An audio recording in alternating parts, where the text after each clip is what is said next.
കൊച്ചി രാജ്യത്തെ 12-ാം നൂറ്റാണ്ട് മുതൽ 1805 വരെയുള്ള, അതായത് ശക്തൻ തമ്പുരാൻ്റെ കാലഘട്ടം വരെയുള്ള ചരിത്രമാണ് ഇന്ന് ഞാൻ വിവരിക്കാൻ പോകുന്നത്. ഈ ഒരു വീഡിയോയ്ക്ക് വേണ്ടി ഞാൻ റെഫറൻസ് ആയിട്ട് ഉപയോഗിച്ചിരിക്കുന്നത് ആലപ്പാട്ട് ശ്രീധര മേനോൻ്റെ a survey of Kerala history എന്ന പുസ്തകമാണ്. പുസ്തകത്തിൻ്റെ ലിങ്ക് ഞാൻ ഡിസ്ക്രിപ്ഷനിലും ഫസ്റ്റ് കമൻറ്റിലും കൊടുത്തിട്ടുണ്ട്, പരിശോധിക്കുക. 12-ാം നൂറ്റാണ്ടിൻ്റെ തുടക്കത്തോടു കൂടിയാണ് 2ാം ചേര ഡൈനാസ്റ്റി അല്ലെങ്കിൽ കുലശേഖര പെരുമാൾമാരുടെ ഭരണം അവസാനിക്കുന്നത്. കൃത്യമായിട്ട് എന്ത് കാരണം കൊണ്ടാണ് അവരുടെ ഭരണം അവസാനിച്ചതെന്ന് നമുക്ക് പറയാൻ സാധിക്കുകയില്ല. എന്തായാലും കേരളം എന്ന് പറയുന്ന വലിയൊരു പ്രദേശം പല സ്വരൂപങ്ങളായിട്ട് ആ കാലഘട്ടത്തിൽ വിഭജിക്കപ്പെടുകയാണ്. ആ കൂട്ടത്തിൽപ്പെട്ട ഒരു സ്വരൂപമാണ് പെരുമ്പടപ്പ് സ്വരൂപം. ആ പെരുമ്പടപ്പ് സ്വരൂപം തന്നെയാണ് പിന്നീട് കൊച്ചി രാജ്യമായി മാറുന്നത്. പെരുമ്പടപ്പ് സ്വരൂപം ആദ്യ കാലഘട്ടങ്ങളിൽ ഒരു ചെറിയ സ്വരൂപം അല്ലെങ്കിൽ ഒരു ചെറിയ നാട്ടുരാജ്യം മാത്രമായിരുന്നു. എന്നാൽ അത് പ്രശസ്തമായിട്ടുള്ള ഒരു സ്വരൂപമായി മാറാനുള്ള കാരണം പോർച്ചുഗീസുകാരുടെ വരവാണ്.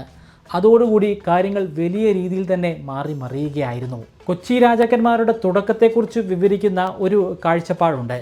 അതിനെ ഒരു കാഴ്ചപ്പാടെന്ന് മാത്രമേ നമുക്ക് പറയാൻ സാധിക്കുകയുള്ളൂ. കാരണം അത് പൂർണ്ണമായിട്ടും ശരിയാണെന്ന് തെളിയിക്കുന്ന രീതിയിലുള്ള തെളിവുകൾ ലഭ്യമായിട്ടില്ല.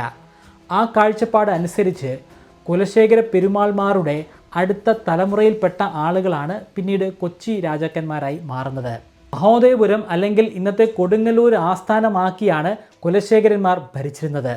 അവരുടെ പതനത്തിന് ശേഷം അവസാന കാലഘട്ടത്തിലുണ്ടായിരുന്ന രാജാവാണ് രാമവർമ്മ കുലശേഖര. പിന്നീട് അധികാരം അദ്ദേഹത്തിൻ്റെ മകനും മരുമകനുമായിട്ട് വീതിച്ചു കൊടുക്കപ്പെടുകയായിരുന്നു എന്നാണ് പറയപ്പെടുന്നത്. തെളിവുകൾ ലഭ്യമല്ല. മകന് പൊളിറ്റിക്സ് പരമായിട്ടുള്ള അധികാരമാണ് വീതിച്ച് കിട്ടിയതെങ്കിൽ മരുമകന് വീതിച്ച് കിട്ടിയത് റിലീജിയൻസ് അല്ലെങ്കിൽ മതപരമായിട്ടുള്ള അധികാരമായിരുന്നു. അദ്ദേഹത്തിൻ്റെ മരുമകൻ എന്ന് പറയുമ്പോൾ അദ്ദേഹത്തിൻ്റെ സഹോദരിയുടെ പുത്രനാണ്. സഹോദരിക്ക് പെരുമ്പടപ്പ് നമ്പൂതിരിയിലുണ്ടായ മകനാണ്.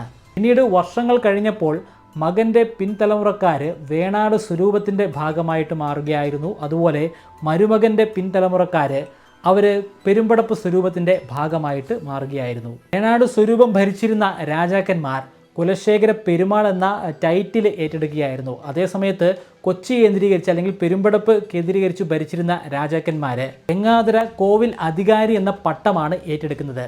കോവിൽ അധികാരി എന്ന പേര് കൊണ്ട് ഉദ്ദേശിക്കുന്നത് കോവിലിൻ്റെ അധികാരി അല്ലെങ്കിൽ ക്ഷേത്രത്തിൻ്റെ അധികാരി എന്ന് തന്നെയാണ്. ആ കാലഘട്ടത്തിൽ മാത്രമല്ല, അതിനുശേഷമുള്ള കാലഘട്ടത്തിൽ പോലും കൊച്ചി രാജാവിൻ്റെ അധികാരത്തിലുണ്ടായിരുന്ന നിരവധി ക്ഷേത്രങ്ങളുണ്ട്. അത് ആ കൊച്ചി എന്ന് പറയുന്ന സ്റ്റേറ്റ് അല്ലെങ്കിൽ പെരുമ്പടപ്പ് എന്ന് പറയുന്ന സ്റ്റേറ്റിൻ്റെ ഉള്ളിലുള്ള ക്ഷേത്രങ്ങൾ മാത്രമല്ല, അതിന് വെളിയിലുണ്ടായിരുന്ന ക്ഷേത്രങ്ങളുടെ പോലും അധികാരം ഇവർക്കുണ്ടായിരുന്നു. അതിൻ്റെ പ്രധാനപ്പെട്ട കാരണമായി പറയുന്നത് ഇവരുടെ പ്രത്യേക പദവിയാണ്. മരുമക്കത്തായമായിരുന്നല്ലോ ആ കാലഘട്ടത്തിൽ ഉണ്ടായിരുന്നത്. യഥാർത്ഥ ക്ഷത്രിയന്മാരെന്ന് പറയുന്നത് ഈ 2ാം ചേര ഡൈനാസ്റ്റിയിൽ ഉണ്ടായിരുന്ന രാജാക്കന്മാരുമാണ്. മരുമക്കത്തായം അനുസരിച്ച് രാമവർമ്മയുടെ അധികാരം വിഭജിച്ച് കിട്ടിയത് അദ്ദേഹത്തിൻ്റെ മരുമകനായിട്ടുള്ള വ്യക്തിക്കാണ്. അപ്പോൾ ആ വ്യക്തിയുടെ അടുത്ത തലമുറയിൽപ്പെട്ട ആളുകൾ യഥാർത്ഥ ക്ഷത്രിയന്മാരാണ്. ബാക്കിയുള്ളവരൊന്നും യഥാർത്ഥ ക്ഷത്രിയന്മാർ അല്ല എന്നാണ് പറയപ്പെടുന്നത്. അതുകൊണ്ട് തന്നെയാണ് അവർക്ക് മറ്റുള്ളവരിൽ നിന്നും വ്യത്യസ്തമായി നിരവധി ക്ഷേത്രങ്ങളുടെ അധികാരം ലഭ്യമാകുന്നത്. ആദ്യ കാലഘട്ടങ്ങളിൽ കൊച്ചി ഇവരുടെ തലസ്ഥാനമായിരുന്നില്ല. ചിത്രകൂടമായിരുന്നു തലസ്ഥാനം. പെരുമ്പടപ്പ് ഗ്രാമം കേന്ദ്രീകരിച്ചുള്ള ചിത്രകൂടം. പിന്നീട് അവർ അത് ഉപേക്ഷിച്ച് മഹോദയപുരത്തുള്ള അവരുടെ മറ്റൊരു കൊട്ടാരത്തിലേക്ക് മാറുകയായിരുന്നു. അതിൻ്റെ പിന്നിലുള്ള കാരണം സാമൂതിരി തന്നെയാണ്. 13-ാം നൂറ്റാണ്ടിൻ്റെ മധ്യഘട്ടം. ആ കാലഘട്ടത്തിൽ സാമൂതിരി അതിശക്തനായിട്ടുള്ള ഒരു രാജാവായിട്ട് മാറുകയായിരുന്നു. അടുത്തുണ്ടായിരുന്ന പ്രദേശങ്ങളൊക്കെ തന്നെയും കീഴ്പ്പെടുത്തുകയായിരുന്നു. പല പ്രദേശങ്ങളും കീഴ്പ്പെടുത്തി ഒടുവിൽ അദ്ദേഹം വള്ളുവനാട് എത്തിച്ചേരുകയുണ്ടായി. ഈ വള്ളുവനാടിൽ നിന്നും അധിക ദൂരമൊന്നുമില്ല ചിത്രകൂടം കൊട്ടാരത്തിലേക്ക്. അതുകൊണ്ട് തന്നെ സാമൂതിരിയെ ഭയന്നാണ് കൊച്ചി രാജാവും സംഘവും അവിടെ നിന്നും മഹോദയപുരത്ത് സ്ഥിതി ചെയ്യുന്ന അവരുടെ മറ്റൊരു കൊട്ടാരത്തിലേക്ക് താമസം മാറ്റുന്നത്. മഹോദയപുരത്ത് അല്ലെങ്കിൽ തിരുവഞ്ചിക്കുളത്ത് പക്ഷേ 1405 വരെ മാത്രമേ അവർക്ക് ജീവിക്കാൻ സാധ്യമായുള്ളൂ. പിന്നീട് അവിടെ നിന്നും അവർ കൊച്ചിയിലേക്ക് പറിച്ചു നടപ്പെടുകയായിരുന്നു. ഇതിൻ്റെ പിന്നിൽ 2 കാരണങ്ങളാണ് പറയുന്നത്. അതിൽ ഒരെണ്ണം ശരിയാകാനാണ് സാധ്യത. അതിലേതാണെന്ന് നമുക്ക് കൃത്യമായിട്ട് പറയാൻ സാധിക്കുകയില്ല. പക്ഷേ ഏറ്റവും കൂടുതൽ ആളുകൾ ഇപ്പോഴും വിശ്വസിക്കുന്നത് അതിൻ്റെ പിന്നിലുള്ള കാരണം സാമൂതിരി തന്നെയാണെന്നാണ്. സാമൂതിരി പിന്നെയും പടവെട്ടി ഒരുപാട് പ്രദേശങ്ങൾ കീഴ്പ്പെടുത്തി ഒടുവിൽ ഇവരുടെ തിരുവഞ്ചിക്കുളത്തിന് വളരെ അരികിൽ വരെ എത്തിച്ചേരുകയുണ്ടായി. അതിനെ തുടർന്ന് ഭയന്നാണ് അവിടെ ഉപേക്ഷിച്ച് അവർ കൊച്ചിയിലേക്ക് അവരുടെ താമസം മാറ്റിയെന്ന് പറയപ്പെടുന്നു. എന്നാൽ മറ്റൊരു വേർഷൻ അനുസരിച്ച് 1341 സംഭവിച്ച അതിഭീകരമായിട്ടുള്ള ഒരു പ്രളയമാണ് ഇതിൻ്റെ പിന്നിലുള്ള കാരണം. പെരിയാർ 2 ദിശയിലേക്കും കരകവിഞ്ഞ് ഒഴുകുകയുണ്ടായി. ആ കാലഘട്ടത്തിൽ മഹോദയപുരത്തുണ്ടായിരുന്ന പോർട്ട് ഏതാണ്ട് പൂർണ്ണമായിട്ടും നശിക്കുകയുമുണ്ടായി.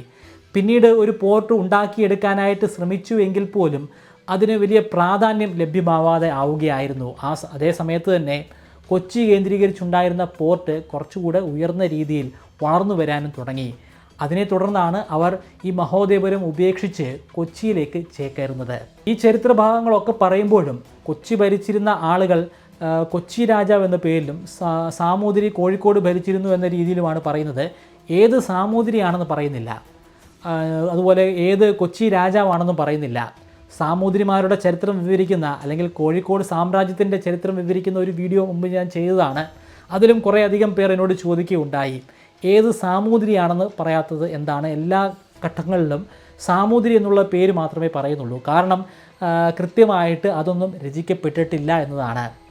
പിന്നീട് രചിക്കപ്പെട്ടതൊക്കെ കുറേയധികം വർഷങ്ങൾ കൂടി കഴിഞ്ഞിട്ട് മാത്രമാണ്. ഒട്ടും തന്നെ രചിക്കപ്പെട്ടിട്ടില്ല എന്ന് പറയാൻ സാധിക്കുകയില്ല. ചില ശാസനകളിലൂടെ ചില രാജാക്കന്മാരുടെ പേരുകൾ മനസ്സിലാക്കാൻ സാധിച്ചിട്ടുണ്ട്. ചില ഗ്രന്ഥങ്ങളിലൂടെ അല്ലെങ്കിൽ ചില സാഹിത്യ സൃഷ്ടികളിലൂടെയും ചില രാജാക്കന്മാരുടെ പേരുകൾ മനസ്സിലാക്കാൻ സാധിച്ചിട്ടുണ്ട്. അതിൻ്റെ മികച്ച ഒരു ഉദാഹരണമാണ് വീരരാഘവവർമ്മ. അദ്ദേഹം കൊച്ചി കേന്ദ്രീകരിച്ച് 13-ാം നൂറ്റാണ്ടിൽ ഭരിച്ചിരുന്ന ഒരു വ്യക്തിയാണ്. അദ്ദേഹം അങ്ങനെ ആ കാലഘട്ടത്തിൽ ഭരിച്ചിരുന്നു എന്ന് മനസ്സിലാക്കാൻ സാധ്യമായത് ഒരു ശാസന അനുസരിച്ചാണ്. ആ ശാസന ഇരവി കോർട്ടനൻ എന്ന ഒരു ക്രൈസ്തവ വ്യാപാരിക്ക് കുറേയധികം പ്രിവിലേജുകൾ നൽകിക്കൊണ്ടുള്ള ഒരു ശാസനയായിരുന്നു. മണിഗ്രാമം കേന്ദ്രീകരിച്ച് ധാരാളമായിട്ടും ട്രേഡുകൾ നടത്താനുള്ള ഒരു അവസരമാണ് അദ്ദേഹത്തിന് ലഭ്യമായത്. ഇതിൽ നിന്നും മനസ്സിലാക്കാൻ സാധിക്കുന്ന മറ്റൊരു കാര്യം, ആ കാലഘട്ടത്തിൽ ക്രിസ്ത്യാനികൾക്ക് വലിയ രീതിയിലുള്ള ഒരു പ്രിവിലേജ് ലഭ്യമായിരുന്നു. അവർക്ക് മികച്ച രീതിയിൽ തന്നെ കാലം കഴിച്ചു കൂട്ടാൻ ആ കാലഘട്ടങ്ങളിലൊക്കെ തന്നെയും സാധിക്കുമായിരുന്നു. 14-ാം നൂറ്റാണ്ടിൽ രചിക്കപ്പെട്ടിട്ടുള്ള ഒരു സാഹിത്യ സൃഷ്ടിയാണ് ശിവവിലാസം. ആ ശിവവിലാസത്തിൽ ഒരു സ്വയംവരത്തെക്കുറിച്ചാണ് വിവരിക്കുന്നത്. രാമവർമ്മ എന്ന രാജകുമാരനും ഉണ്ണിയാത്തി എന്ന രാജകുമാരിയും തമ്മിൽ നടന്നിട്ടുള്ള ഒരു സ്വയംവരം. ഉണ്ണിയാത്തി ഓടനാട് കേന്ദ്രീകരിച്ച് ഭരിച്ചിരുന്ന കേരളവർമ്മയുടെ മകളായിരുന്നു. ഈ ഗ്രന്ഥത്തിൽ 2 രാമവർമ്മയെക്കുറിച്ച് പറയുന്നുണ്ട്. ഒന്ന് രാമവർമ്മ എന്ന രാജകുമാരൻ, മറ്റൊരാൾ രാമവർമ്മ എന്ന രാജാവ്. ആ രാമവർമ്മ എന്ന രാജാവിൻ്റെ മരുമകനാണ് രാജകുമാരനായിട്ടുള്ള രാമവർമ്മ. മരുമക്കത്തായമായതുകൊണ്ട് തന്നെ അടുത്ത രാജ്യഭരണം ലഭ്യമാവുക അനന്തരവനായിരിക്കും. ഈ പുസ്തകത്തിൽ ഈ 2 രാമവർമ്മയും മികച്ച രാജാക്കന്മാരായിരുന്നുവെന്നും വളരെയധികം കഴിവുള്ളവരായിരുന്നുവെന്നും അവർക്ക് ഒരുപാട് സ്വഭാവ സവിശേഷതകൾ ഉണ്ടായിരുന്നെന്നും ഒക്കെ പറയുന്നുണ്ട്. പക്ഷേ അതൊക്കെ ചരിത്രത്തിൻ്റെ ഭാഗമായിട്ട് നമുക്ക് എടുക്കാൻ സാധിക്കുകയില്ല. കാരണം അവരുടെ കാലഘട്ടത്തിൽ രചിച്ചിട്ടുള്ള ഒരു പുസ്തകം തന്നെ ആയിരിക്കണം ഇത്. അതുകൊണ്ട് തന്നെ അവരെ പുകഴ്ത്തിക്കൊണ്ട് തന്നെ ആയിരിക്കും ഈ പുസ്തകത്തിൽ അവർ എഴുതുക. 15-ാം നൂറ്റാണ്ടായപ്പോൾ സമറിൻ അല്ലെങ്കിൽ സാമൂതിരി കുറേ കൂടി പ്രബലനായിട്ടുള്ള ഒരു രാജാവായിട്ട് മാറുകയായിരുന്നു. കോഴിക്കോട് സാമ്രാജ്യം ഒരു വലിയ പ്രദേശത്ത് വ്യാപിക്കുകയും ഉണ്ടായി. അതേസമയം കൊച്ചി രാജ്യം അല്ലെങ്കിൽ പെരുമ്പടപ്പ് സ്വരൂപം ശുഷ്കിച്ചു പോവുകയായിരുന്നു. അതിൻ്റെ പ്രധാനപ്പെട്ട കാരണം അവർ തന്നെയാണ്. അവർക്കിടയിൽ വലിയ രീതിയിലുള്ള കോൺഫ്ലിക്റ്റുകൾ ഉണ്ടായിരുന്നു. പ്രധാനമായിട്ടും 5 തായ്വഴികളായിട്ട് അവർ വിഭജിക്കപ്പെട്ടിട്ടുണ്ടായിരുന്നു. മൂത്ത തായ്വഴി, ഇളയ തായ്വഴി, പള്ളുരുത്തി തായ്വഴി, മടത്തുങ്കൽ അല്ലെങ്കിൽ മുരിങ്ങൂർ തായ്വഴി, ചാഴൂർ തായ്വഴി. ഈ ഡിവിഷനുകൾക്കെല്ലാം പ്രത്യേകമായിട്ട് മിലിറ്ററി ഉണ്ടായിരുന്നു, പ്രത്യേകമായിട്ട് സ്വത്തുക്കൾ ഉണ്ടായിരുന്നു. അതായത് ഒരു വലിയ രാജ്യമാണെങ്കിൽ പോലും ആ രാജ്യം 5ആയിട്ട് വിഭജിക്കപ്പെട്ടിട്ടുണ്ടായിരുന്നു. 5ആയിട്ട് വിഭജിക്കപ്പെടുമ്പോൾ തീർച്ചയായിട്ടും അവരുടെ ശക്തി ശോഷിക്കുന്നതാണ്. അതേസമയം സാമൂതിരിയുടെ കീഴിലുണ്ടായിരുന്ന ഒരു വലിയ പ്രദേശം ഒന്നിച്ചാണ് നിന്നിരുന്നത്. അവരുടെ പടയാളികളും എണ്ണത്തിൽ വളരെയധികം കൂടുതലായിരുന്നു. ഈ 5 തായ്വഴിയുടെയും ഭരണം കുറച്ചുകൂടി വ്യത്യസ്തമായിരുന്നു. ഓരോ തായ്വഴിക്കും ഒരു നേതാവ് ഉണ്ടായിരിക്കുന്നതാണ്. മൂപ്പൻ എന്ന പേരിലാണ് ആ നേതാവ് അറിയപ്പെടുന്നത്. പെരുമ്പടപ്പ് മൂപ്പൻ എന്ന് മൊത്തത്തിൽ അറിയപ്പെടുന്നു. ഈ മൂപ്പനാണ് ഏറ്റവും മുതിർന്ന വ്യക്തി. അങ്ങനെ 5 തായ്വഴിയിലുമായിട്ട് 5 മൂപ്പന്മാർ ഉണ്ടായിരിക്കുന്നതാണ്. ഈ ഭരണരീതിയെ ഏറ്റവും കൂടുതൽ വ്യത്യസ്തമാക്കുന്നത് ഇവർ 5 പേരും ഒരേ സമയത്ത് തന്നെ പെരുമ്പടപ്പ് സ്വരൂപത്തെ ഭരിച്ചിരുന്നുവെന്നാണ്. അതിൽ നിന്ന് തന്നെ നമുക്ക് മനസ്സിലാക്കാം എത്രമാത്രം വീക്കായിട്ടുള്ള ഒരു സ്വരൂപമായിരുന്നു പെരുമ്പടപ്പ് സ്വരൂപമെന്ന്. ഇങ്ങനെ ഭരിക്കുമ്പോഴും ഒരു പ്രശ്നമുണ്ട്. ഭരിക്കുന്ന മൂപ്പന് ഒരു പ്രത്യേക പ്രായം കഴിയുമ്പോൾ ഭരണം ഒഴിയേണ്ടതാണ്, അല്ലെങ്കിൽ റിട്ടയർ ആകേണ്ടതാണ്. റിട്ടയർ ആയതിനു ശേഷം വാനപ്രസ്ഥത്തിലേക്ക് കടക്കുകയാണ്, അല്ലെങ്കിൽ തീർത്ഥാടനത്തിലേക്ക് കടക്കുകയാണ്. ചിലപ്പോൾ ആ ഒരു പെരുമ്പടപ്പ് സ്വരൂപത്തിൽ തന്നെ ഒരു ക്ഷേത്രം സ്ഥാപിച്ച് അവിടെ കഴിയുകയായിരിക്കും അയാൾ ചെയ്യുക. അതുമല്ലെങ്കിൽ ദൂരെയുള്ള ഏതെങ്കിലും ഒരു തീർത്ഥാടന കേന്ദ്രത്തിൽ പോയി ശിഷ്ടകാലം അവിടെ കഴിച്ചു കൂട്ടുകയാണ് പതിവ്. ഇനി ദൂരെയുള്ള സ്ഥലങ്ങളിലേക്ക് പോയില്ല, പെരുമ്പടപ്പ് സ്വരൂപത്തിൻ്റെ ഉള്ളിൽ തന്നെയാണ് കഴിയുന്നതെങ്കിൽ അവിടെ ഒരു കോൺഫ്ലിക്റ്റ് ഉണ്ടാകും. ഇങ്ങനെ റിട്ടയറായി മാറിയെങ്കിൽ പോലും അദ്ദേഹവും പലതരത്തിലുള്ള ഓർഡറുകൾ പുറപ്പെടുവിക്കുന്നതാണ്. അതേസമയത്ത് പുതുതായിട്ട് വന്നിരിക്കുന്ന അദ്ദേഹത്തിൻ്റെ തൊട്ട് താഴെയുള്ള അദ്ദേഹം കഴിഞ്ഞാൽ പിന്നെ ഏറ്റവും കൂടുതൽ പ്രായമുള്ള വ്യക്തി രാജാവായിട്ട് മാറിയിട്ടുണ്ട്. ആ രാജാവും ഓർഡറുകൾ ഇറക്കുന്നതാണ്. ഒരേ സമയത്ത് വ്യത്യസ്തമായിട്ടുള്ള 2 രാജാക്കന്മാർ ഉള്ളതുപോലെ ആയിട്ടായിരിക്കും നമുക്ക് അനുഭവപ്പെടുക, അല്ലെങ്കിൽ അവിടുത്തെ പ്രജകൾക്ക് അനുഭവപ്പെടുക.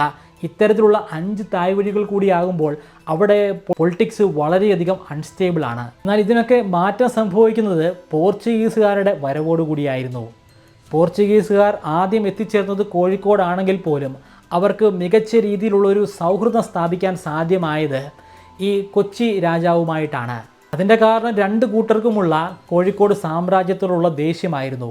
പോർച്ചുഗീസുകാർക്കും കോഴിക്കോട് സാമ്രാജ്യത്തെ കണ്ടുകൂടാ, കൊച്ചിക്കും കണ്ടുകൂടാ. അങ്ങനെ ഒരു പൊതുശത്രു ഉണ്ടായതിനെ തുടർന്ന് ഇവർ രണ്ടുപേരും അടുത്ത മിത്രങ്ങളായിട്ട് മാറുകയാണ്. പിന്നീടുള്ളത് കൊച്ചി സാമ്രാജ്യത്തിൻ്റെ ഒരു സുവർണ കാലഘട്ടമായിരുന്നു 1505 മുതൽ 1805 വരെയുള്ള കാലഘട്ടം. അതായത് ശക്തൻ തമ്പുരാൻ്റെ കാലഘട്ടം വരെ. പോർച്ചുഗീസിൽ നിന്നും കബ്രാൾ കൊച്ചിയിൽ എത്തിച്ചേരുമ്പോൾ ആ കാലഘട്ടത്തിലെ കൊച്ചി രാജാവ് ഉണ്ണി രാമകോയിൽ ഒന്നാമനാണ്. ആ കാലഘട്ടത്തിൽ തന്നെ അവർക്ക് പോർച്ചുഗീസുകാരുമായിട്ട് വലിയ രീതിയിലുള്ള ഒരു വ്യാപാര ബന്ധം ഉണ്ടാക്കിയെടുക്കാൻ സാധ്യമായി. അതിനുശേഷം അധികാരത്തിൽ വരുന്നത് ഉണ്ണി രാമകോയിൽ രണ്ടാമനാണ്. അദ്ദേഹത്തിൻ്റെ കാലഘട്ടമായപ്പോഴാണ് ഈ വ്യാപാര ബന്ധം ഒരു സൗഹൃദ ബന്ധമായിട്ട് മാറുന്നത്. അതിനുശേഷം വരുന്ന രാജാവാണ് വീരകേരളവർമ്മ. വീരകേരളവർമ്മയുടെയും ആദ്യ കാലഘട്ടങ്ങളിൽ പോർച്ചുഗീസുകാരുമായിട്ട് മികച്ച സൗഹൃദ ബന്ധം തന്നെ ഉണ്ടായിരുന്നു. എന്നാൽ അതിന് കോട്ടം തട്ടുന്നത് ഒരു വലിയ പിടിച്ചുപറിയിലൂടെയാണ്. പോർച്ചുഗീസുകാർ പള്ളുരുത്തി ക്ഷേത്രത്തിൽ കയറി അവിടെ ഉണ്ടായിരുന്ന ആഭരണങ്ങളും മറ്റും കവർന്നെടുക്കുകയുണ്ടായി. അങ്ങനെ ഒരു കോൺഫ്ലിക്റ്റ് അവിടെ ഉണ്ടായെങ്കിൽ പോലും പിന്നീട് ബാറ്റിൽ ഓഫ് വടുതല അല്ലെങ്കിൽ വടുതല യുദ്ധത്തിലൂടെ അവർ വീണ്ടും ഒന്നിക്കുകയാണ്. വടക്കംകൂറുകാർ കൊച്ചി രാജ്യത്തെ ആക്രമിച്ചതിനെ തുടർന്നാണ് ഈ യുദ്ധം ആരംഭിക്കുന്നത്. ഈ യുദ്ധത്തിൽ പോർച്ചുഗീസുകാരുടെ സഹായത്തോടെ കൊച്ചി രാജാവിന് വിജയിക്കാൻ സാധ്യമായി. പിന്നീട് 1555 പോർച്ചുഗീസുകാർ കൊച്ചി രാജാവിന് താമസിക്കാനായിട്ട് ഒരു കൊട്ടാരം പണിത് കൊടുക്കുകയുണ്ടായി. മട്ടാഞ്ചേരിയിൽ സ്ഥിതി ചെയ്യുന്ന ഈ കൊട്ടാരത്തിന് 2 പേരുണ്ട്, മട്ടാഞ്ചേരി കൊട്ടാരമെന്നും ഡച്ച് കൊട്ടാരമെന്നും.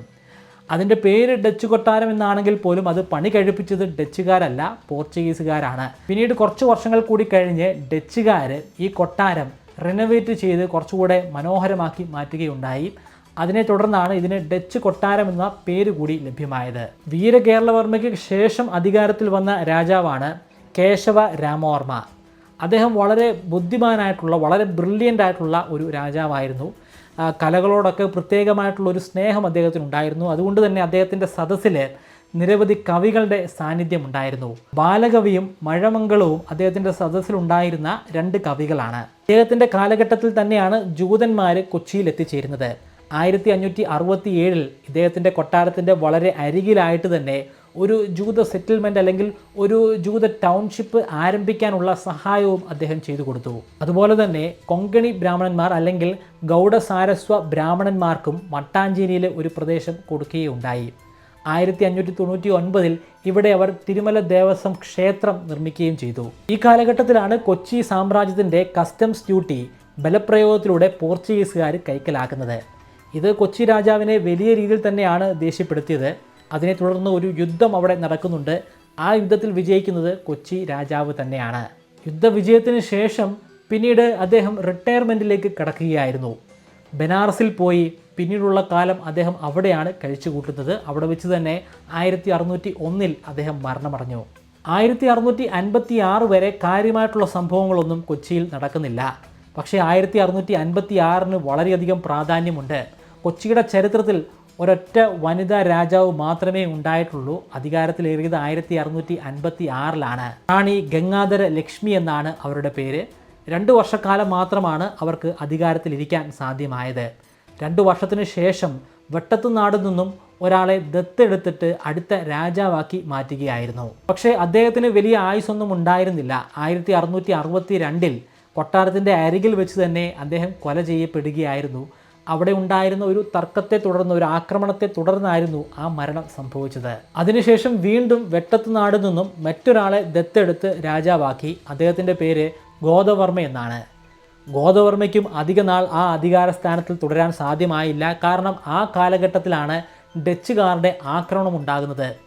കൊച്ചി കോട്ട അവർ പിടിച്ചെടുത്തു. രാജാവിനെ ആ സ്ഥാനത്ത് നിന്നും അവർ നീക്കം ചെയ്തു. പിന്നീട് അവർ നേരിട്ട് ഭരിക്കുന്നില്ല. അവർക്ക് ആവശ്യമായിട്ടുണ്ടായിരുന്നത് അവർ പറയുന്നത് പോലെ അനുസരിക്കുന്ന ഒരു രാജാവിനെ ആയിരുന്നു.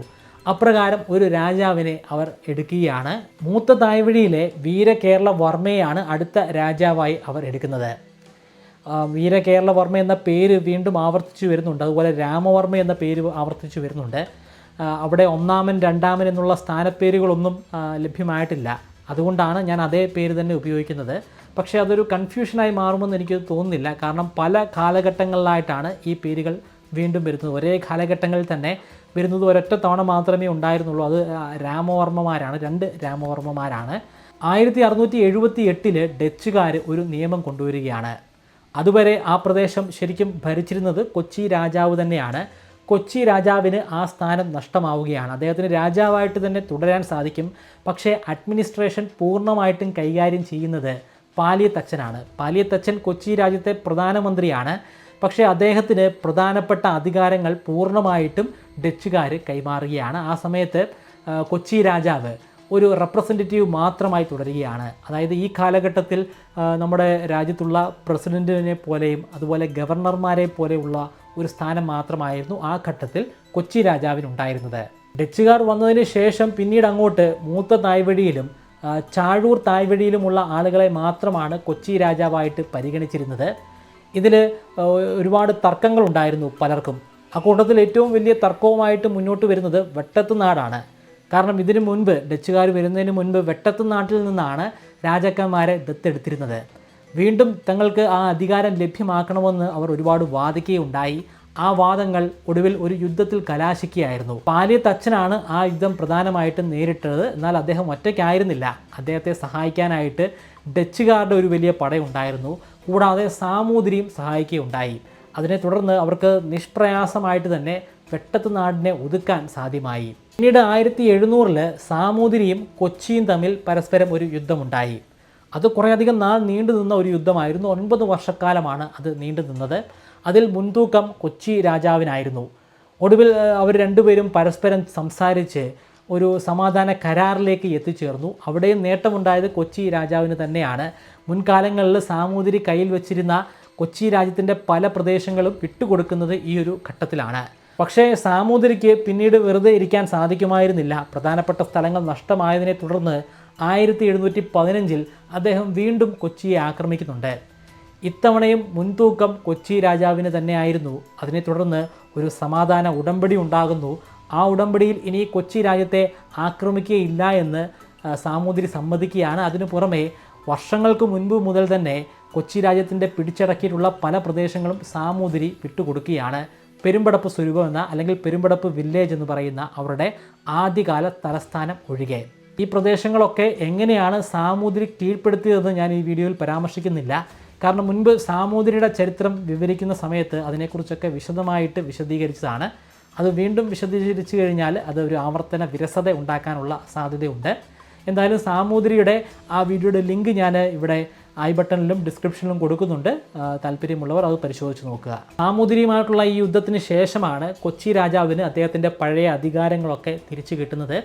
പാലിയത്തച്ഛൻ അപ്പോഴുമുണ്ട് പ്രധാനമന്ത്രിയായിട്ട്, പ്രധാന കാര്യക്കാരനായിട്ട് കൊച്ചി രാജാവിൻ്റെ ഒപ്പം തന്നെ അദ്ദേഹം തുടരുകയാണ്. പക്ഷേ പാലിയത്തച്ഛൻ്റെ അധികാരത്തിന് അധികം ആയുസ് ഉണ്ടായിരുന്നില്ല. പിന്നീട് അദ്ദേഹത്തെ ഡച്ചുകാരും കൊച്ചി രാജാവും കൂടി ചേർന്ന് ഡിസ്മിസ് ചെയ്യുകയായിരുന്നു. പാലിയത്തച്ഛൻ അദ്ദേഹത്തിന് ഇല്ലാത്ത പല അധികാരങ്ങളും ഉപയോഗിക്കുന്നു എന്ന പേരിലായിരുന്നു അദ്ദേഹത്തെ പറഞ്ഞു വിട്ടത്. അതിനു പുറമെ അദ്ദേഹത്തിൻ്റെ കയ്യിലുണ്ടായിരുന്ന പല എസ്റ്റേറ്റുകളും പല ഭൂപ്രദേശങ്ങളും തിരിച്ച് കൊച്ചി സാമ്രാജ്യത്തിൻ്റെ ഭാഗമായിട്ട് തന്നെ ഏറ്റെടുക്കുകയും ഉണ്ടായി. കുറച്ചു കാലം കഴിഞ്ഞപ്പോൾ ആ പാലിയത്തച്ഛൻ മരണമടഞ്ഞു. അതിനുശേഷം പിന്നീട് അടുത്ത തലമുറയിൽപ്പെട്ട പാലിയത്തച്ഛൻ വരികയുണ്ടായി. പക്ഷേ അദ്ദേഹത്തിനും ആദ്യഘട്ടത്തിൽ ഈ അധികാരം തിരിച്ചു കിട്ടുന്നില്ല. പുതിയതായി വന്ന പാലിയത്തച്ഛൻ കൊച്ചി രാജാവിനെയും ഡച്ചുകാരെയും നേരിൽ പോയി കാണുന്നുണ്ട്. മുൻപുണ്ടായിരുന്ന പാലിയത്തച്ഛൻ ചെയ്തിട്ടുള്ള തെറ്റുകൾക്കെല്ലാം മാപ്പ് അപേക്ഷിക്കുന്നുണ്ട്. അധികാരം തിരികെ പാലിയത്തേക്ക് തന്നെ തരണമെന്നും അപേക്ഷിക്കുന്നുണ്ട്. അതിനെ തുടർന്ന് ഡച്ചുകാരും കൊച്ചി രാജാവും ചേർന്ന് അദ്ദേഹത്തിന് വീണ്ടും പ്രധാനമന്ത്രി സ്ഥാനം കൊടുക്കുകയാണ്. പുതിയതായി അധികാരത്തിലേറിയ പാലിത്തച്ചൻ കുറച്ചുകൂടെ ശക്തനായിട്ടുള്ള ഒരു പ്രധാനമന്ത്രിയായിട്ട് മാറുന്നതാണ് പിന്നീട് നമുക്ക് കാണാൻ സാധിക്കുന്നത്. അദ്ദേഹത്തിൻ്റെ കീഴിൽ പാലിയത്ത് കുറേ കൂടി വികസിക്കുകയുണ്ടായി, കുറേ കൂടി ധനികരായിട്ട് മാറി, അവർക്ക് ഒരുപാട് ഭൂപ്രദേശം സ്വന്തമാക്കാൻ സാധ്യമായി. ഡച്ചുകാരുടെ വരവിന് ശേഷം മൂത്ത തായ്വഴിയിലെയും ചാഴൂർ തായ്വഴിയിലെയും ആളുകൾക്കാണ് അടുത്ത രാജാവാകാനുള്ള അധികാരം ലഭ്യമായെന്ന് പറഞ്ഞു. പക്ഷേ കുറച്ച് കഴിഞ്ഞപ്പോൾ അത് പൂർണ്ണമായിട്ടും മൂത്ത തായ്വഴിക്ക് മാത്രം ലഭ്യമാകുന്ന ഒരു സംഭവം കൂടി ഉണ്ടായി. തുടർച്ചയായിട്ട് ഇപ്രകാരം മൂത്ത തായ്വഴിയെ മാത്രം പരിഗണിക്കുന്നത് കാരണം ചാഴൂർ താഴ്വഴിയിൽ വലിയ പ്രക്ഷോഭങ്ങൾ ഉണ്ടാവുകയാണ്. അവർ ഒരു യുദ്ധവുമായിട്ട് മുന്നിലേക്ക് വരികയാണ്. ചാഴൂർ തായ്വഴിയിൽപ്പെട്ടിട്ടുള്ള ഇവർ ചാഴൂർ തമ്പാന്മാർ എന്ന പേരിലാണ് അറിയപ്പെടുന്നത്. ഇവർ ഒറ്റയ്ക്കായിരുന്നില്ല ആ പ്രക്ഷോഭം നടത്തിയത്. ഇവരെ സഹായിക്കാനായി മാർത്താണ്ഡവർമ്മ, അതായത് തിരുവിതാംകൂറിലെ മാർത്താണ്ഡവർമ്മയും ഉണ്ടായിരുന്നു. ഈ രണ്ട് കൂട്ടരും കൂടി ചേർന്ന് കരപ്പുറം എന്ന് പറയുന്ന കൊച്ചിയിലെ പ്രദേശത്തേക്ക് മാർച്ച് ചെയ്തു. അവിടെ പിന്നീട് ഒരു വലിയ യുദ്ധം തന്നെയാണ് നടന്നത്. ആ യുദ്ധത്തിൽ വിജയിക്കാൻ ചാഴൂർ തമ്പാന്മാർക്ക് സാധ്യമായി. അത് ശരിക്കും യാഥാർത്ഥ്യമാക്കി കൊടുക്കുന്നത് മാർത്താണ്ഡവർമ്മയുടെ ഇടപെടലാണ്. അതിലൂടെ സാമ്പത്തികമായിട്ടുള്ള ചില നേട്ടങ്ങൾ ഉണ്ടാക്കിയെടുക്കാനും മാർത്താണ്ഡവർമ്മയ്ക്ക് സാധിച്ചിരുന്നു. മാർത്താണ്ഡവർമ്മയുടെ ജീവചരിത്രം വിവരിക്കുന്ന ഒരു വീഡിയോയിൽ കരപ്പുറത്ത് നടന്നിട്ടുള്ള ഈ യുദ്ധത്തെക്കുറിച്ചും എങ്ങനെയാണ് ആ യുദ്ധം ആരംഭിച്ചതെന്നുമൊക്കെ വിവരിച്ചിട്ടുണ്ട്. അതുകൊണ്ട് ആ കാര്യങ്ങളിലേക്ക് ഞാൻ കടന്ന് ഈ വീഡിയോയുടെ ദൈർഘ്യം വർദ്ധിപ്പിക്കുന്നില്ല. അത് കണ്ടിട്ടില്ലാത്തവർക്ക് മാർത്താണ്ഡവർമ്മയുടെ ആ ചരിത്രം കൂടി ഞാൻ ഇവിടെ ഐ ബട്ടണിലും ഡിസ്ക്രിപ്ഷനിലും കൊടുക്കുന്നുണ്ട്, പരിശോധിക്കുക. കരപ്പുറം ചാഴൂർ തമ്പാന്മാർക്ക് ലഭ്യമായതിനു ശേഷവും കൊച്ചി സാമ്രാജ്യത്തിന് ഒരുപാട് പ്രശ്നങ്ങൾ ഉണ്ടാകുന്നുണ്ട്. നിരന്തരമായിട്ടുള്ള ആക്രമണങ്ങൾ നേരിടേണ്ടി വരുന്നുണ്ട് അവർക്ക്. പ്രധാനപ്പെട്ട ഒരു വെല്ലുവിളിയായിട്ട് മാറുന്നത് സാമൂതിരിയാണ്. സാമൂതിരി എപ്പോൾ വേണമെങ്കിലും കൊച്ചി രാജ്യം പൂർണ്ണമായിട്ട് കീഴടക്കും എന്നുള്ള ഒരു സാഹചര്യം പോലും ഉണ്ടായി. ഒടുവിൽ നിക്കക്കള്ളിയില്ലാതെ വന്നപ്പോൾ സഹായം അഭ്യർത്ഥിച്ച് കൊച്ചി രാജാവ് പോകുന്നത് തിരുവിതാംകൂറിലേക്കാണ്. അന്ന് ആ കാലഘട്ടത്തിൽ മാർത്താണ്ഡവർമ്മയല്ല, അതിനുശേഷം ധർമ്മരാജ അധികാരത്തിലേക്ക് വന്നിട്ടുണ്ടായിരുന്നു.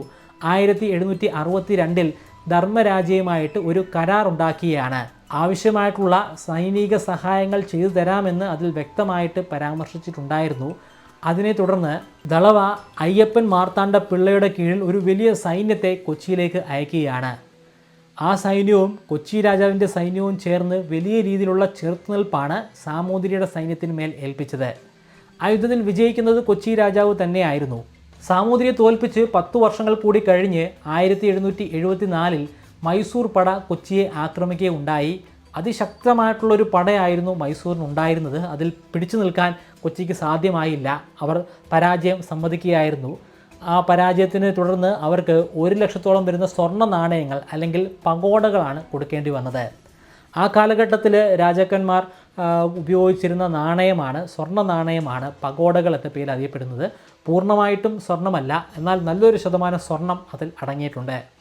2 വർഷങ്ങൾ കൂടി കഴിഞ്ഞ് 1776 ശ്രീധർ ഖാൻ്റെ കീഴിൽ വീണ്ടും മൈസൂർ പട കൊച്ചിയെ ആക്രമിച്ചു. അവരുടെ തൃശ്ശൂർ കൊട്ടാരം പൂർണ്ണമായിട്ടും കീഴടക്കുകയും ചെയ്തു.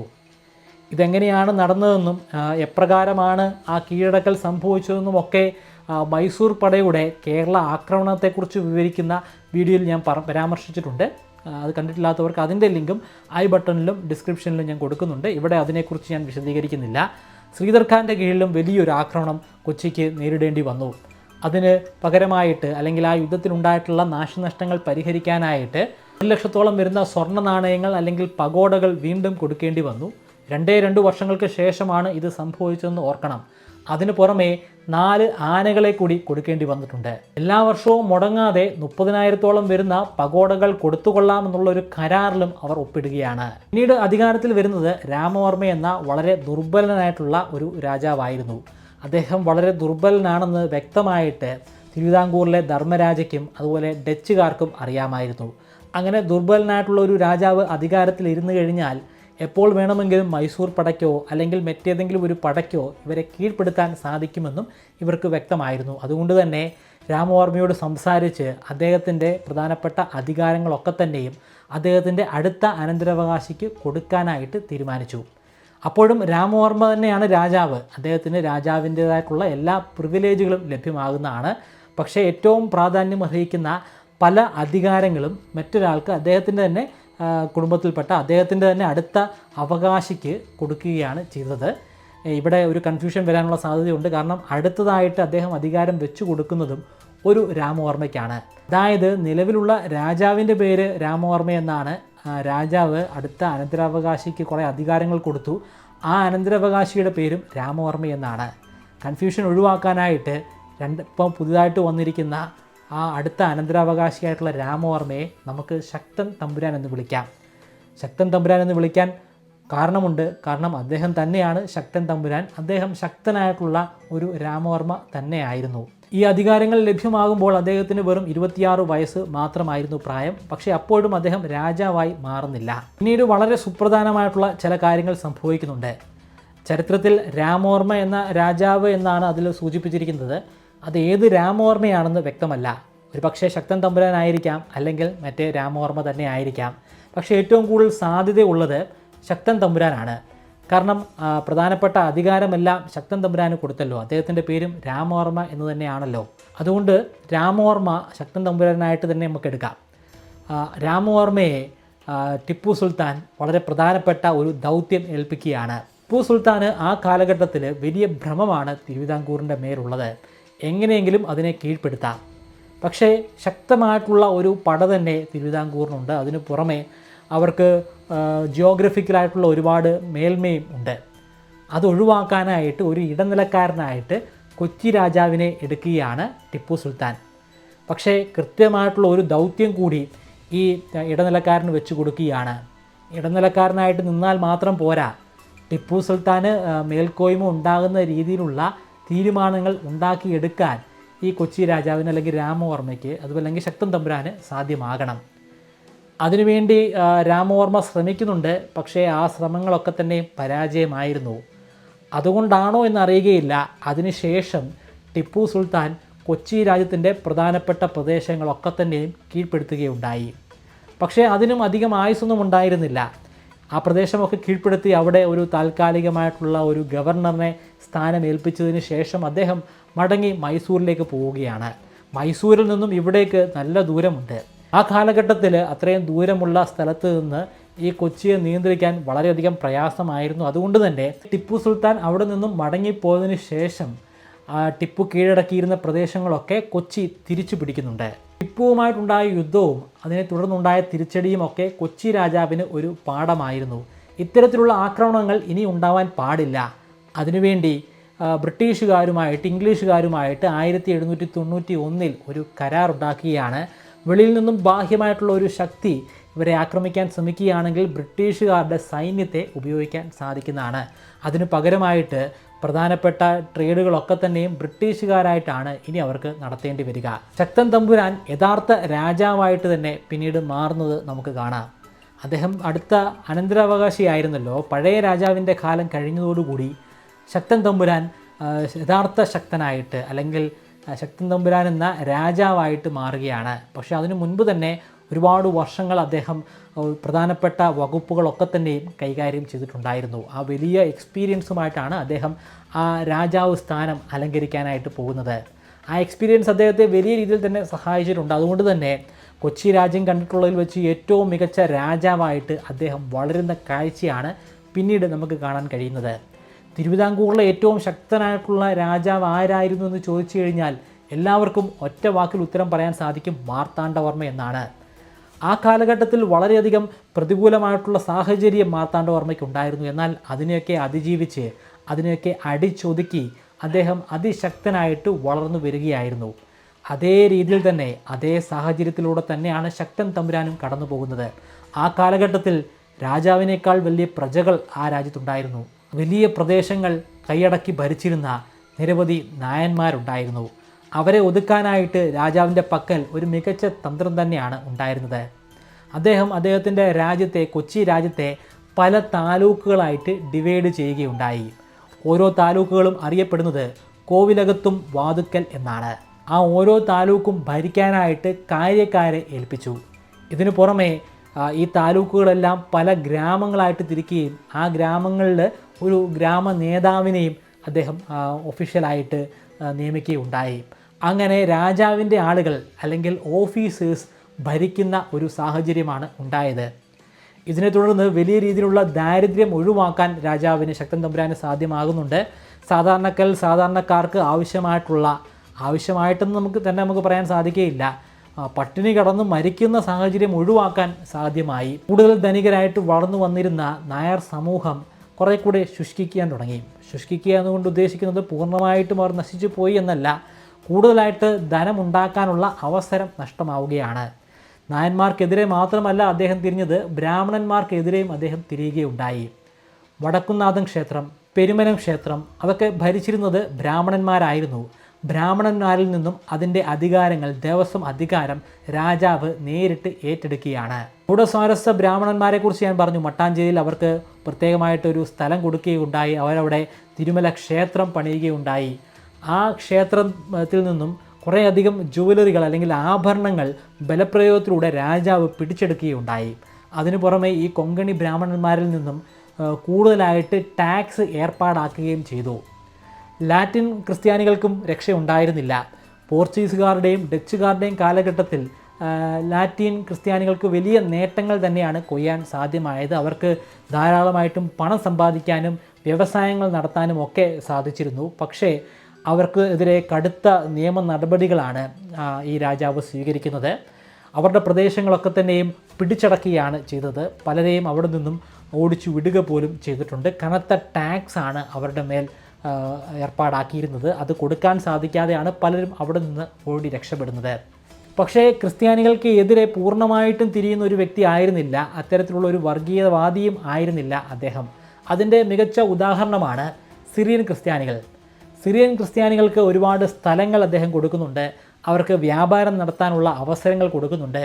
അവർക്ക് കൊടുക്കുന്ന സ്ഥലങ്ങളൊക്കെ കൊച്ചി രാജ്യത്തെ ഏറ്റവും പ്രാധാന്യം അർഹിക്കുന്ന സ്ഥലങ്ങൾ തന്നെയായിരുന്നു. ഇങ്ങനെ പലയിടത്തു നിന്നും പിരിച്ചെടുക്കുന്ന വലിയ തുകകൾ, ആ തുക അദ്ദേഹത്തിൻ്റെ ആഡംബരത്തിന് വേണ്ടി ആയിരുന്നില്ല ഉപയോഗിച്ചത്. ആ പണമൊക്കെ തന്നെയും നിരവധി റോഡുകൾ പണിയാനും ഒരുപാട് പാലങ്ങൾ നിർമ്മിക്കാനുമായിട്ട് അദ്ദേഹം ചെലവഴിച്ചു. അതിനു പുറമെ കുറേയധികം ക്ഷേത്രങ്ങളുടെ അറ്റകുറ്റപ്പണികൾ നടപ്പിലാക്കി. കുറച്ച് വർഷങ്ങൾക്ക് മുൻപാണ് ടിപ്പു സുൽത്താൻ്റെ പട ഈ പ്രദേശം ആക്രമിച്ചത്.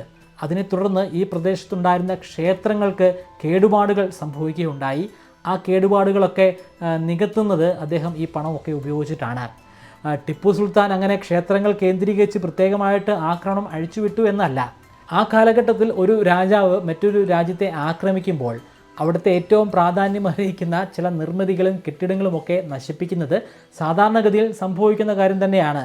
ആ കാലഘട്ടത്തിലെ ഏറ്റവും പ്രാധാന്യം അർഹിക്കുന്ന നിർമ്മിതികളെന്ന് പറയുന്നത് ക്ഷേത്രങ്ങൾ തന്നെയാണ്. പോർച്ചുഗീസുകാർ ഒരു ക്ഷേത്രം കൊള്ളയടിച്ച കാര്യം ഞാൻ കുറച്ച് മുമ്പെയാണ് വിവരിച്ചത്. അത്തരത്തിൽ പല ആക്രമണങ്ങളും സംഭവിക്കുന്നുണ്ട്. അങ്ങനെ നടന്നിട്ടുള്ള ഒരു ആക്രമണമാണ് ടിപ്പു സുൽത്താൻ്റെ ഭാഗത്തു നിന്നും ഉണ്ടായിട്ടുള്ളത്. കൊച്ചി സാമ്രാജ്യത്തിൻ്റെ കീഴിലുള്ള ഒരു പ്രദേശമാണ് തൃശ്ശൂർ. തൃശ്ശൂർ എന്ന പേര് കേൾക്കുമ്പോൾ നമ്മുടെ മനസ്സിലേക്ക് ഓടി വരുന്ന ചിത്രം തൃശ്ശൂർ പൂരത്തിൻ്റെ ചിത്രമാണ്. അത് ലോകത്തിൻ്റെ മുൻപിലുള്ള തൃശ്ശൂരിൻ്റെ ഒരു അഡ്രസ്സ് കൂടിയാണ്. തൃശ്ശൂരിന് അങ്ങനെയുള്ള ഒരു അഡ്രസ്സ് കൊടുത്തത് ശക്തൻ തമ്പുരാനാണ്. അദ്ദേഹമാണ് ആദ്യമായിട്ട് തൃശ്ശൂർ പൂരം നടപ്പിലാക്കിയത്. ഇത്തരത്തിൽ തൃശ്ശൂരിനും കൊച്ചിക്കും ഒരുപാട് നേട്ടങ്ങൾ ഉണ്ടാക്കാൻ സാധ്യമായിട്ടുള്ള ഒരു കാലഘട്ടമായിരുന്നു ശക്തൻ തമ്പുരാൻ്റെ കാലഘട്ടം. കൊച്ചി രാജ്യം കണ്ട ഏറ്റവും ശക്തനായിട്ടുള്ള പ്രഗത്ഭനായിട്ടുള്ള രാജാവ് അത് ശക്തൻ തമ്പുരാനാണ്. ഒരുപക്ഷെ കേരളത്തിൽ തന്നെ ഉണ്ടായിട്ടുള്ളതിൽ വെച്ച് ഏറ്റവും മികച്ച രാജാക്കന്മാരിൽ ഒരാൾ ശക്തൻ തമ്പുരാനായിരിക്കും. അത്രയും മികച്ച ഭരണ രീതി തന്നെയായിരുന്നു അദ്ദേഹം ഫോളോ ചെയ്തത്. അദ്ദേഹത്തിൻ്റെ ഭാഗത്തു നിന്നും കുറേയധികം ക്രൂരതകളും സംഭവിച്ചിട്ടുണ്ട്, ഒരുപാട് അടിച്ചമർത്തലുകളൊക്കെ സംഭവിച്ചിട്ടുണ്ട്. പക്ഷേ അത് എല്ലാ രാജാക്കന്മാരുടെയും കാലഘട്ടത്തിൽ സംഭവിക്കുന്ന കാര്യങ്ങൾ തന്നെയാണ്. എന്തിനേറെ പറയണം, ഡെമോക്രാറ്റിക് ആയിട്ടുള്ള നമ്മുടെ ഇന്ത്യയിൽ പോലും പോലീസുകാരുടെ മേൽനോട്ടത്തിൽ പല രീതിയിലുള്ള ആക്രമണങ്ങൾ സംഭവിക്കാറുണ്ട്. രാജ്യത്ത് അത്തരത്തിലുള്ള ആക്രമണങ്ങൾ സംഭവിക്കുക സ്വാഭാവികമാണ്. ഡെമോക്രസി ഉണ്ടെങ്കിൽ അതിൻ്റെ ഫ്രീക്വൻസിയിൽ കുറവ് സംഭവിക്കും, അതിൻ്റെ തീവ്രതയിൽ കുറവ് സംഭവിക്കും. കാരണം 5 വർഷങ്ങൾ കഴിയുമ്പോൾ അടുത്തത് ആര് ഭരിക്കണമെന്ന് തീരുമാനിക്കുന്നത് ജനങ്ങളാണല്ലോ. പക്ഷേ രാജ്യഭരണത്തിൽ അത്തരത്തിലുള്ള അവകാശങ്ങൾ ജനങ്ങൾക്കില്ല. അതുകൊണ്ട് ക്രൂരതയ്ക്ക് ഒരു പഞ്ഞവും കാണുകയില്ല. ക്രൂരത വെച്ച് നോക്കുകയാണെങ്കിൽ ഒരു രാജാവും മികച്ച രാജാവ് ആകുന്നില്ല. അത് കേരളത്തിലെ മാത്രം കാര്യമല്ല, ലോകത്തിലെ തന്നെ കാര്യമാണ്. എന്തായാലും ഒറ്റ വാക്കിൽ തന്നെ നമുക്ക് ഉത്തരം പറയാം. കേരളം കണ്ട ഏറ്റവും മികച്ച രാജാവിൽ ഒരാൾ തന്നെയാണ് ശക്തൻ തമ്പുരാൻ. കേരളത്തിൻ്റെ ചരിത്രം ഇവിടെ കൊണ്ടൊന്നും അവസാനിക്കുന്നില്ല. ഒരുപാട് വീഡിയോകൾ ഇപ്പോൾ തന്നെ കേരളത്തിൻ്റെ ചരിത്രവുമായി ബന്ധപ്പെട്ട് ഞാൻ ചെയ്തിട്ടുണ്ട്. തുടർന്നും കുറേയധികം വീഡിയോകൾ ചെയ്യുന്നതുമാണ്. അതൊക്കെ തന്നെയും കേരള ഹിസ്റ്ററി എന്ന പേരിൽ ഒരു പ്ലേലിസ്റ്റ് ഉണ്ടാക്കി അതിൽ ആഡ് ചെയ്തിട്ടുണ്ട്. ആ പ്ലേലിസ്റ്റിൻ്റെ ലിങ്കും ഞാൻ ഡിസ്ക്രിപ്ഷനിൽ കൊടുക്കുന്നുണ്ട്, നിങ്ങൾക്കത് പരിശോധിക്കാവുന്നതാണ്. ഇനിയും ഈ ചാനൽ നിങ്ങൾ കാണാൻ ആഗ്രഹിക്കുന്ന വീഡിയോകൾ, നിർദ്ദേശങ്ങൾ അതൊക്കെ തന്നെയും താഴെ കമൻറ്റ് ബോക്സിൽ രേഖപ്പെടുത്തുക. നിങ്ങൾ പറയുന്ന നിർദ്ദേശം അനുസരിച്ചാണ് ഞാൻ പല വീഡിയോകളും ചെയ്യുന്നത്. നിങ്ങൾ പറയുന്ന ടോപ്പിക്ക് തന്നെയാണ് ഞാൻ പലപ്പോഴായിട്ടും വീഡിയോ ആയിട്ട് ചെയ്യുന്നത്. ഈ കൊച്ചി രാജ്യത്തിൻ്റെ ചരിത്രവും അത്തരത്തിൽ ഞാൻ ചെയ്ത ഒരു വീഡിയോ ആണ്. അതുകൊണ്ട് തന്നെ നിങ്ങളുടെ സജഷൻസിന് വലിയ പ്രാധാന്യം തന്നെയാണുള്ളത്. ദയവായി അത് കമൻറ്റിൽ കൃത്യമായിട്ട് രേഖപ്പെടുത്തുക.